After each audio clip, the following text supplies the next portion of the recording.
South ఇండియాలోనే అతి తక్కువ ధరలకి రత్నాలనందించే ఏకైక సంస్థ 6JVR.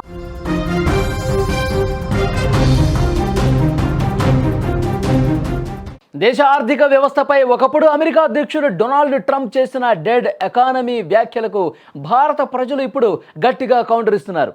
అది కూడా ధన్తెరాసు పండుగ సమయంలో. ఈ పండుగ రోజున జరిగిన కొనుగోళ్లు ట్రంప్ విమర్శలకు చెంపపెట్టుగా మారాయి. రికార్డు ధరల్లో సైతం భారతీయులు పసిడి కొనుగోళ్లు చేసి తమ కొనుగోలు శక్తిని చాటారు. కేవలం బంగారం మీదే కాకుండా అన్ని రకాల వస్తువుల మీద తమ కొనుగోలు శక్తిని పెంచినటువంటి పరిస్థితి ఉంది. నిజానికి ఇటీవల దేశవ్యాప్తంగా బంగారం ధరలు ఏ స్థాయిలో పెరిగాయో మనందరికీ తెలుసు. అయినప్పటికీ వినియోగదారుల కొనుగోలు ఉత్సాహం మాత్రం ఎక్కడ తగల. ముఖ్యంగా ధన్తెరాసు పండుగ రోజున బంగారం అమ్మకాలు రికార్డు స్థాయిలో నమోదయ్యాయి. ధరలు పెరిగినా ప్రజలు ఆభరణాలు, నాణ్యాలు, వెండి వస్తువులను పెద్ద ఎత్తున కొనుగోలు చేశారు. ఈ సంవత్సరం సాధారణ వస్తువులతో పాటు బంగారం, వెండి ధరలు గణనీయంగా పెరిగాయి. అయినప్పటికీ వినియోగదారులు దాదాపు 1,00,000 కోట్ల వరకు ఖర్చు చేసినట్లుగా confederation of all India traders ప్రకటించింది. మళ్ళీ చెప్తున్నా, 1,00,000 కోట్లకు పైగా కొనుగోలు చేసినటువంటి పరిస్థితి ఉంది. CAIT నివేదిక ప్రకారం ఈ సంవత్సరం బంగారం, వెండి అమ్మకాలు 60,000 కోట్లకు చేరాయి. ఇది గత సంవత్సరంతో పోలిస్తే 25% వృద్ధి నమోదు చేసింది.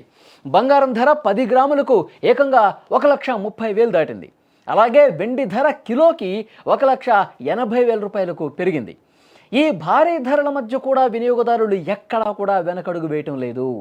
బంగారంపై ఉన్న ఆధ్యాత్మిక విశ్వాసం, సాంస్కృతిక ప్రాధాన్యత ఇవన్నీ కూడా మార్కెట్లు కిటకిటలాడేలా చేశాయి.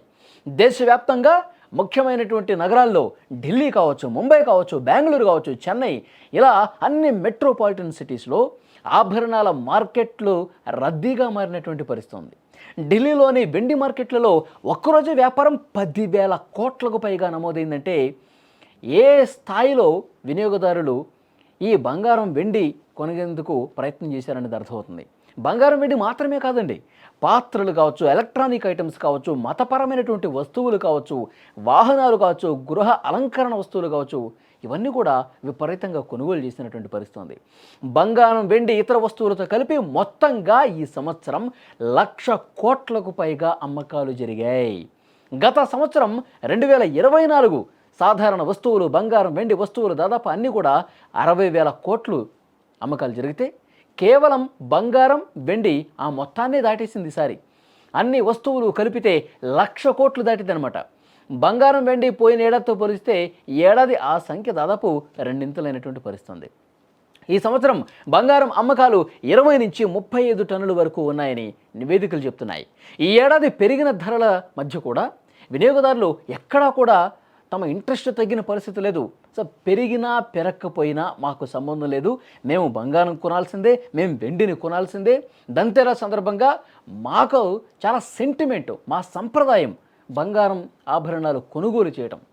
కాబట్టి దాన్ని ఎక్కడ కూడా వాళ్ళు వెనకడుగు వేసిన పరిస్థితి లేదు. మొత్తానికి భారత్ ఎకానమీ విషయంలో ట్రంప్ గతంలో ఏవైతే విమర్శలు చేశాడో ఆ విమర్శలకు గట్టిగా కౌంటర్ ఇచ్చే విధంగా, నోటికి తాళం వేసే విధంగా ఈ కొనుగోళ్ల జోష్ అనేది భారతీయ సంస్కృతికి, ఆర్థిక వ్యవస్థకు కొత్త వెలుగుని తీసుకొచ్చినటువంటి పరిస్థితి ఉంది. డొనాల్డ్ ట్రంప్ గతంలో ఏం మాట్లాడాడు? భారత్ని, రష్యాని, వాళ్ళకి కంటగింపుగా ఉన్నటువంటి దేశాలని ఉద్దేశించి డెడ్ ఎకానమీ, ఇది ఒక మృత వ్యవస్థగా, మృత ఆర్థిక వ్యవస్థగా చెప్పినటువంటి పరిస్థితి ఉంది. మన మీద అంత దారుణంగా విమర్శలు చేశాడు. కానీ దానికి గట్టిగా కౌంటర్ ఇచ్చే విధంగా, చెక్ పెట్టే విధంగా ఈరోజు భారత ఆర్థిక వ్యవస్థ ఏ విధంగా కొత్త పుంతలు తొక్కుతుందో మనకు అర్థమవుతుంది. అంటే బంగారం, వెండి మాత్రమే కాదండి, GSTలో తీసుకొచ్చినటువంటి గొప్ప సంస్కరణల కారణంగా ప్రజలు ఆసక్తి చూపిస్తున్నారు. ప్రజల కొనుగోలు శక్తి పెరిగింది. దాంతో మార్కెట్లలో కొత్త జోష్ వస్తుంది. ప్రజలు నిత్యావసర వస్తువుల్ని మొదలుకొని వాళ్ళు ఇంట్లో వాడుకునే ఎలక్ట్రానిక్ వస్తువుల వరకు, అలాగే వాహనాల విషయంలో కావచ్చు, ఇంకా ఇతరత్ర వస్తువులు కావచ్చు, ఇవన్నీ కూడా కొనుగోలు చూపించడానికి ఆసక్తి చూపిస్తున్నారు. ఎందుకంటే జిఎస్టీలో మార్పులు రావడం వల్ల, జిఎస్టీ తగ్గుముఖం పట్టడం వల్ల, కొన్ని అసలు వస్తువులకి అసలు జీరో జిఎస్టీ ఉండటం వల్ల ప్రజలు కొనుగోలు శక్తి పెరిగింది.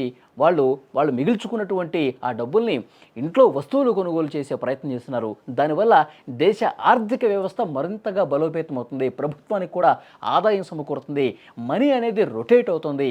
దీనివల్ల అన్ని రకాల వస్తువుల మీద కొనుగోలు చేయించడానికి వాళ్ళు ఆసక్తి చూపిస్తున్నారు. ఆర్థిక వ్యవస్థ మరింత బలపడుతోంది. ఇది కదా దేశ ఆర్థిక వ్యవస్థ. ఒక్కసారి గట్టిగా మార్పులు తీసుకొస్తే, ఒక మంచి సంస్కరణ అనేది వస్తే భారత ప్రజలు ఏ విధంగా మార్కెట్లలో జోష్ తీసుకొస్తారు, ఆర్థిక వ్యవస్థకు ఏ విధంగా ఒక ఊపుని తీసుకొస్తారంటానికి ప్రస్తుతం జరుగుతున్నటువంటి కొనుగోళ్లు, అమ్మకాలే ఒక ప్రత్యక్ష నిదర్శనంగా కనిపిస్తున్నటువంటి పరిస్థితి. మరి డొనాల్డ్ ట్రంప్ చేసినటువంటి వ్యాఖ్యల్ని ఏ విధంగా చూడాలి? దేశంలో ఆర్థిక వ్యవస్థ ఇంత బలంగా మారుతున్నటువంటి ఈ కీలక పరిస్థితుల్లో డొనాల్డ్ ట్రంప్ గతంలో మన ఆర్థిక వ్యవస్థను కించపరుస్తూ చేసినటువంటి వ్యాఖ్యల్ని ఏ విధంగా చూడాలి? అంటే మన దేశం పట్ల డొనాల్డ్ ట్రంప్ ఒక అక్కసుతో ఉన్నాడు, ఒక విషం నింపుకున్నటువంటి మనసుతో ఉన్నాడని చెప్పి అర్థం కావట్లేదా? డొనాల్డ్ ట్రంప్ కేవలం మన మీద విమర్శలు చేయటం కోసమే, మనం అతను చెప్పినటువంటి మాట వినట్లేదని, రష్యా నుంచి చమురు కొనుగోలు చేయవద్దు అని చెప్పి వాళ్ళు ఆంక్షలు పెడితే దాన్ని ఏమాత్రం పట్టించుకోకుండా మన ప్రయోజనాల కోసం మార్కెట్లో ఉన్న ఒడిదుడుకులకు అనుగుణంగానే మనం రష్యా నుంచి చమురు కొనుగోలు చేస్తున్నాం. ట్రంప్ చెప్పాడనో ఇంకొకటి చెప్పాడనో మన నిర్ణయాన్ని మార్చుకోవాల్సిన అవసరం లేదని ప్రధానమంత్రి నరేంద్ర మోదీ గారు చాలా గట్టిగా కౌంటర్ ఇచ్చినటువంటి పరిస్థితుంది. అది నచ్చకే డొనాల్డ్ ట్రంప్ లాంటి వాళ్ళు డెడ్ ఎకానమీ అని చెప్పి మనల్ని విమర్శిస్తున్న పరిస్థితుంది. కానీ ఈరోజు అర్థం కాలేదా? ఈరోజు పరిస్థితులు అర్థం పట్టట్లేదా? ఈరోజు భారతదేశం ఆర్థిక వ్యవస్థ ఏ స్థాయిలో ఒక కొత్త ఉత్సాహంతో, ఒక కొత్త నూతన ఒరవడితో ముందుకు పోతుందో, జరుగుతున్నటువంటి అమ్మకాలు, కొనుగోళ్లు రికార్డు స్థాయిలో జరగటం అనేది దీనికి చాలా ప్రత్యక్ష నిదర్శనంగా కనిపిస్తున్న పరిస్థితుంది. మరి ఈ పరిస్థితుల్లో డొనాల్డ్ ట్రంప్ వ్యాఖ్యల్ని, ప్రస్తుతం జరుగుతున్న పరిణామాల్ని మీరు ఏ విధంగా చూస్తారు? Please comment.